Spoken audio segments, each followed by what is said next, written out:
The champagne flute trembled in my hand as Marcus Sterling, founder, CEO, Billionaire, leaned close enough that I could smell his cologne, something woody and expensive that probably cost more than my monthly rent.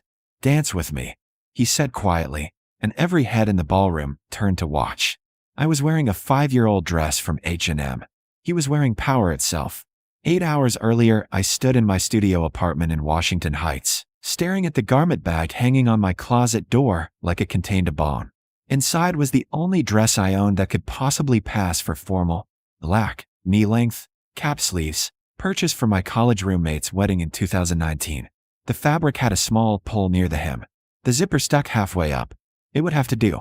The invitation had arrived 3 weeks ago, cream cardstock with embossed lettering, Sterling Industries Annual Gala. Attendance mandatory for department heads and above. I was a junior analyst in the acquisitions department. I shouldn't have been invited at all. Then I'd received the personal email from Marcus Sterling's executive assistant. "Mr. Sterling specifically requested your attendance. Business formal. Car service will collect you at 6 p.m. I'd read that email 40 times, trying to decode it. Marcus Sterling didn't know I existed. I was 27, 18 months into my first real job after years of retail and restaurant work while finishing my degree at night. I wrote reports that disappeared into the corporate machine. I ate lunch at my desk. I was nobody. Except last month, I'd caught an error in a merger proposal. A $3.2 million discrepancy buried in subsidiary contracts that everyone else had missed. I'd sent it up the chain in a careful, terrified email at 11 p.m., certain I'd overstepped. The next morning, my supervisor had pulled me into his office. "Sterling read your analysis personally. He killed the deal. Saved the company from significant losses." He'd looked at me like I'd grown a second head. "Whatever you're doing, keep doing it." Now I was going to a gala where dresses cost thousands, and I'd be surrounded by executives whose cufflinks cost more than my security deposit. I zipped the dress. The zipper caught. I forced it and studied my reflection. Brown eyes, tired despite a full night's sleep. Dark hair in a simple bun because I didn't own the right products for anything fancier. Minimal makeup. Shoes from Payless, 3 years old, the heels slightly scuffed. I looked exactly like what I was, a working-class girl playing dress-up. The car service arrived at 6 sharp. A actual black car, driver in a suit, door held open. I slid into leather seats and tried not to leave fingerprints on anything. The Plaza Hotel rose before us, lit up like a palace. I watched women in designer gowns glide up the red carpet, diamonds catching light, confidence worn like a second skin. My dress suddenly felt thinner, cheaper. "Wrong. Miss Chen." The driver opened my door. "You're expected." I walked the red carpet on shaking legs. Inside, the ballroom was all crystal chandeliers and marble floors, and people who belonged here. I didn't recognize anyone from my department. I was utterly, completely alone. "Sophia Chen?" I turned. A woman in a burgundy gown stood beside me, mid-40s, kind eyes, expensive jewelry. "I'm Catherine Wells, VP of Operations. Marcus asked me to find you. Make sure you're comfortable." She smiled. "First company gala? Is it that obvious?" "Only because I remember mine. Come on, I'll introduce you around." Catherine guided me through the crowd, making introductions I forget immediately. Everyone was polite, distant, already categorizing me as unimportant. I smiled until my face hurt. Then the energy in the room shifted. Conversations quieted. Heads turned toward the entrance. Marcus Sterling entered, and I understood why people used the word presence. Tall, dark suit tailored to perfection, dark hair touched with gray at the temples. 40 years old, according to Forbes. Built Sterling Industries from a small tech startup to a multinational empire worth $6.8 billion. Every article called him brilliant, demanding, intensely private. He moved through the crowd, shaking hands, speaking quietly with executives. He was heading toward the far side of the ballroom, away from me. Then his eyes found mine across 50 feet of marble floor. He stopped mid-conversation, changed direction. Catherine beside me drew a sharp breath. "Oh my God, he's coming over here." Marcus Sterling walked straight to me, ignoring the dozen people trying to intersect him. He stopped precisely 2 feet away, those dark eyes studying my face with uncomfortable intensity. "Sophia Chen, thank you for coming." His voice was deep, controlled, unexpectedly warm. That analysis you sent last month, the Veridian merger, was exceptional work. I wanted to thank you personally. My mouth went dry. I was just doing my job. You did everyone else's job. He glanced at my dress, my shoes, and something flickered in his expression. Not pity. Something sharper. Have you eaten? No. I just arrived. The food here is overpriced hotel catering. After this is over, let me take you somewhere better. We can discuss your career trajectory. Mr. Sterling, I'm just a junior analyst. You're someone who sees what others miss. That's rare. He held my gaze. And it's Marcus. We'll talk later. For now, enjoy the evening. Catherine, take care of her. He moved on, and I was left standing there, every eye in the vicinity on me, wondering what the hell just happened. The evening blurred. Dinner at my assigned table. Executives who ignored me completely. Speeches about quarterly earnings. Awards I didn't understand. I was counting minutes until I could leave without being rude. Then the music started. Orchestra, live, impossibly elegant. Couples moved onto the dance floor. Marcus Sterling appeared at my elbow like a ghost. Dance with me, he said quietly. Every head turned to watch. I don't think that's a good idea, I whispered, hyper-aware of the stares drilling into my back. Why not? Marcus's expression was unreadable. Because everyone's watching. Because I'm nobody. Because this dress cost $34 and I can feel every executive in this room calculating its value. Something dangerous flickered in his eyes. Dance with me, he repeated, softer now, and let them watch. He offered his hand. I took it, because refusing the CEO at his own gala seemed like career suicide. The orchestra was playing something slow, classical. Marcus's hand settled at my waist, proper and careful. We moved into the dance, and I was suddenly, acutely aware that I'd learned to waltz from YouTube videos in college, and he'd probably learned from private instructors. You're tense, he observed. I'm terrified. Of me. Of all of this. I glanced at the watching crowd. Tomorrow, every analyst in the building will know you danced with the junior analyst wearing the H&M dress. They'll assume things. What things? That I slept with you. That this is favoritism. That I'm not actually good at my job. The words tumbled out.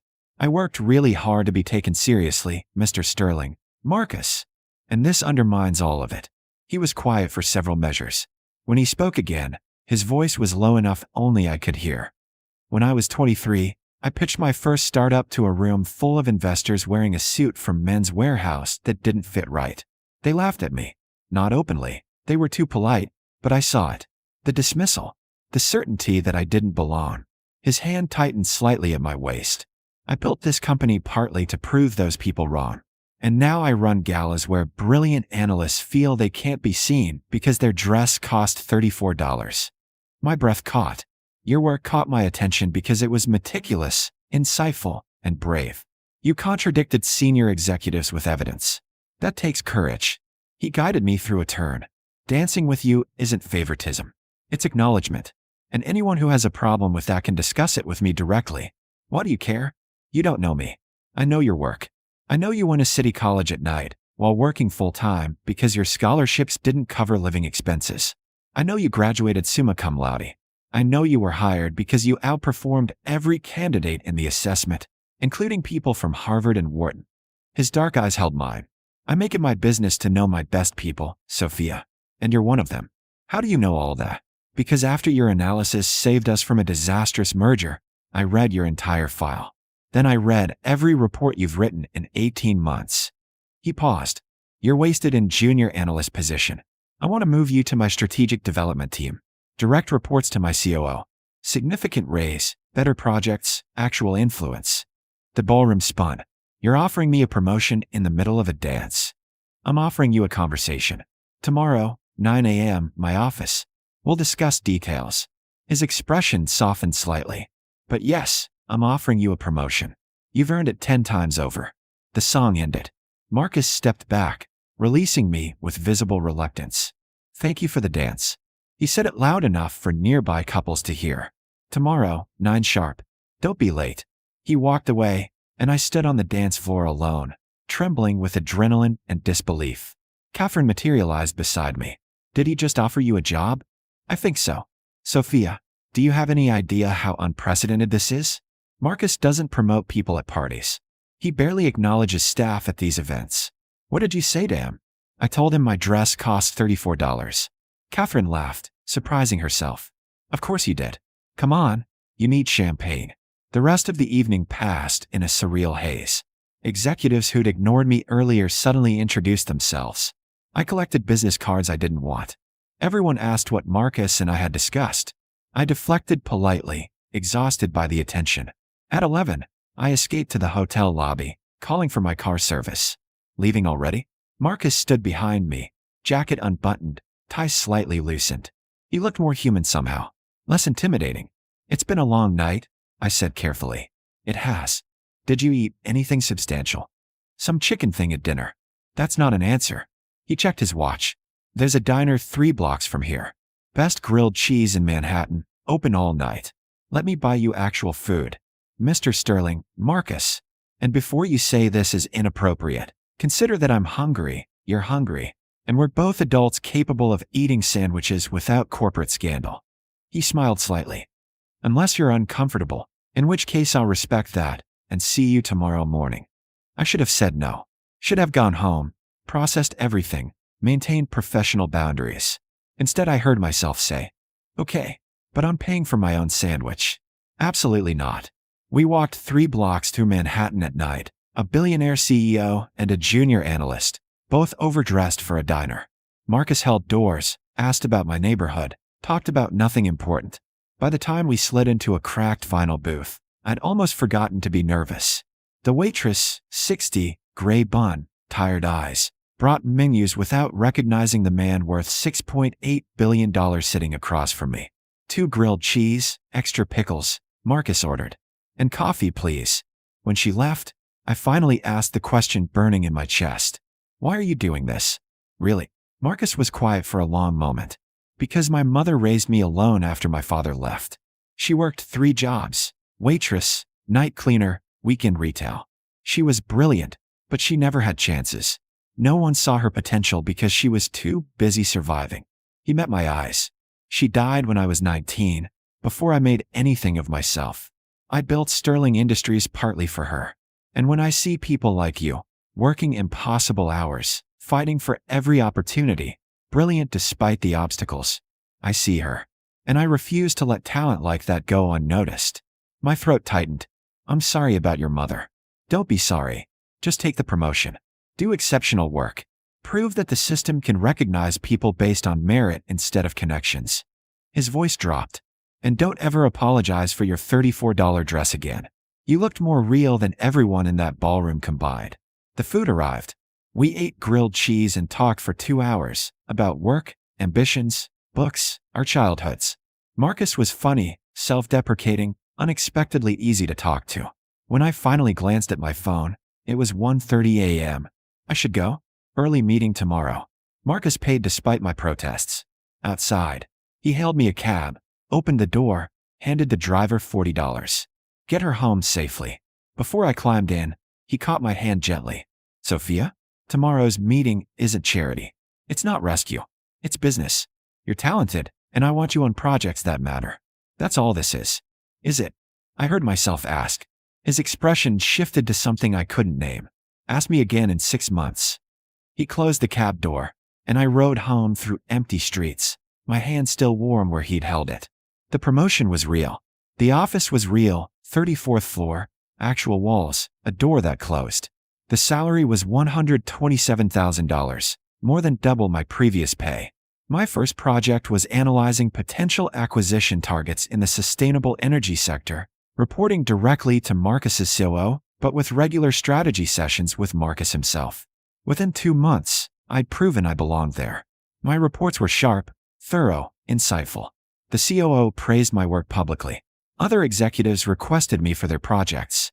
And Marcus was everywhere and nowhere. He'd stop by my office with questions, stay for 30-minute conversations about industry trends. He'd send late-night emails about articles he thought I'd find interesting.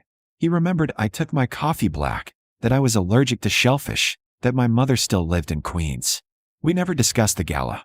Never acknowledged the something humming in the air between us. Until the board meeting in June. I'd been asked to present my analysis of a potential $400 million acquisition. Standing before 12 board members and Marcus, I laid out why the deal was structurally flawed. The target company's patents were vulnerable, their revenue projections inflated, their management team hiding significant operational problems. I recommended walking away. The room erupted. 3 board members had personally endorsed this acquisition. They challenged every point, voices rising, clearly expecting me to fold. I didn't fold. I presented evidence, calmly and thoroughly, until even the hostile questions stopped. Marcus, silent throughout, finally spoke. The acquisition is dead. Sophia's analysis is sound. Meeting adjourned. Afterward, he found me in my office, where I was still shaking from adrenaline. That was remarkable. I thought they were going to eat me alive. They tried. You didn't let them. He leaned against my doorframe. You just saved this company $400 million and significant reputational damage. I want you to know that. Just doing my job. Stop underselling yourself. He stepped into my office, closing the door behind him. Sophia, I need to tell you something, and I need you to hear it as a statement of fact, not pressure. My heart hammered. Okay. The night of the gala, I danced with you because I wanted to. Not to acknowledge your work. That was part of it. But because I'd been watching you all evening, looking lost and brave in that dress, and I wanted to be near you. His voice was careful, controlled. Since then, I've tried to keep this professional. But every conversation we have, every time you walk into a meeting with that brilliant mind working overtime, I find it harder to maintain distance. I couldn't breathe. Marcus, I'm not asking for anything. You work for me, technically, which makes this complicated. But I need you to know that my interest in you stopped being purely professional months ago. He met my eyes. If that makes you uncomfortable, tell me. I'll step back. Your job is secure regardless. But I won't lie to you about what I'm feeling. For 6 months, I told myself the electricity between us was imagined. That billionaire CEOs didn't fall for junior analysts. That I was projecting. I think about you constantly, I whispered. I tell myself it's inappropriate. That you're my boss. That we're from different worlds. But then you send me articles at midnight or remember how I take my coffee. And you what? I want this to be real. I want you to be more than my boss. But I'm terrified of what people will say. That I slept my way to this position. That I'm not actually good enough. My voice cracked. I worked so hard to be taken seriously. Marcus crossed the room, stopping just before touching me. Listen to me carefully. You are exceptional at your job. Today you stood before the board and defended your analysis against significant opposition. You won on merit. No one can take that from you. His hand lifted, hovering near my face. If we do this, people will talk. Some will be cruel. But anyone who actually works with you knows your worth. And I will never let anyone diminish your accomplishments. If we do this, I breathed, everything changes. Yes. So we do it right. Transparent. HR notified. You'll report to the COO directly, no ambiguity. And we'll be discreet but honest. His thumb brushed my cheek, featherlight. I'm not asking you to risk your career, Sophia. I'm asking if you want to see what this could be when we stop pretending we're only colleagues. I leaned into his touch, decision crystallizing. Yes, I want to see. He kissed me then, soft, careful, like I was something precious. When we broke apart, he was smiling. Dinner. Tomorrow. Somewhere without corporate oversight. That diner. We navigated the next months carefully. HR was notified. My reporting structure shifted. We kept PDA out of the office, but stopped hiding that we were together. The gossip was brutal at first, whispers, assumptions, knowing looks. But my work spoke louder. When I led the team that successfully negotiated a $600 million clean energy acquisition, the whispers quieted. When I was promoted to Director of Strategic Development at 28, they stopped entirely. And Marcus, patient, brilliant Marcus, was there through all of it, celebrating my wins, supporting me through difficult projects, loving me with the same intensity he brought to everything else. On our 1-year anniversary, he took me back to that diner. Same booth, same grilled cheese. I have something for you. He slid a small box across the table. Inside was a delicate platinum necklace with a single diamond pendant. Beautiful, clearly expensive, obviously meaningful. Marcus, this is too much. Look at the engraving. I tilted the pendant. Tiny script read, "You've always belonged." And my eyes filled. I love it. I love you. He said it simply, certainly. I loved you in that $34 dress. I loved you defending yourself to the board. I love you right now, worrying this necklace is too expensive. He reached across the table, taking my hands. You walked into that gala thinking you didn't belong, and I spent the whole night wanting to show you that you belonged more than anyone there. You still don't quite believe it. I'm working on it. Work faster. Because I want to marry you, Sophia. Not now. We have time. But eventually. When you're ready. When you know in your bones that you earned everything you have. His grip tightened. I want to build a life with you. Board meetings and late nights and grilled cheese at midnight. All of it. I was crying now, not caring that the waitress could see. Yes. Eventually, yes. That's all I needed to hear. We finished our sandwiches, paid the check, walked through Manhattan with my hand in his. Past the Plaza Hotel, where everything started.